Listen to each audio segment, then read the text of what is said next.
سامعین ناظرین السلام علیکم، آداب۔ انفیکشن کنٹرول سوسائٹی کے صحت.نیٹ چینل سے آپ کا میزبان ڈاکٹر حسن نواب آپ سے مخاطب ہے۔ کیا خون کا کوئی ایک جز بھی عطیہ کیا جا سکتا ہے یا پھر مکمل خون ہی عطیہ کر سکتے ہیں؟ نیز کے عطیہ شدہ خون سے مختلف خلیات الگ کر کے بھی استعمال کیے جاتے ہیں؟ اس کے بارے میں بتانا چاہیں گے کہ جی ہاں، بالکل، خون کا کوئی ایک جز بھی عطیہ کیا جا سکتا ہے۔ یہ عمل طبی اصطلاح میں ایفریسس کہلاتا ہے، جس میں خون کا عطیہ کرنے والے کے جسم سے خون نکالنے کے بجائے اس میں سے صرف پلیٹلیٹس ہی نکالے جاتے ہیں اور خون کے باقی اجزاء صرف سرخ خلیے وغیرہ ڈونر کے جسم میں ہی موجود رہتے ہیں۔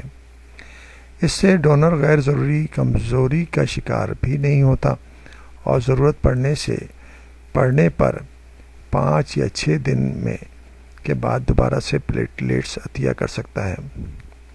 واضح ہے کہ پلیٹلیٹس خون کے وہ خلیے کہلاتے ہیں جو خون کے کسی شریان کو نقصان پہنچنے کی صورت میں اس جگہ اکٹھے ہو کر عارضی طور پر زخم بھر دیتے ہیں اور خون بہنا بند ہو جاتا ہے۔ اس طرح پلیٹلیٹ زخم والی جگہ پر خون جمانے کے عمل کو تیز کرتے ہیں، خاص طور پر ایسے مریض جن کا ٹرانسپلانٹ ہوا ہو یا دل کی سرجری، انہیں عموماً پلیٹلیٹس کی ہی ضرورت پڑتی ہے۔ علاوہ ازیں بعض امراض میں مبتلا مریضوں کو مرض کی نوعیت کے مطابق خون کے مختلف اجزاء کی ضرورت پڑتی ہے اور پڑ سکتی ہے۔ اگر بلڈ بینکس میں سہولت موجود ہو تو عطیہ وصول کرنے کے بعد مختلف مشینوں کے ذریعے خون سے پلیٹلیٹ، پلازما اور سرخ ذرات علیحدہ کر لیے جاتے ہیں، اور اس طرح ایک فرد کا عطیہ کردہ خون کئی مریضوں کی ضروریات پوری کر سکتا ہے۔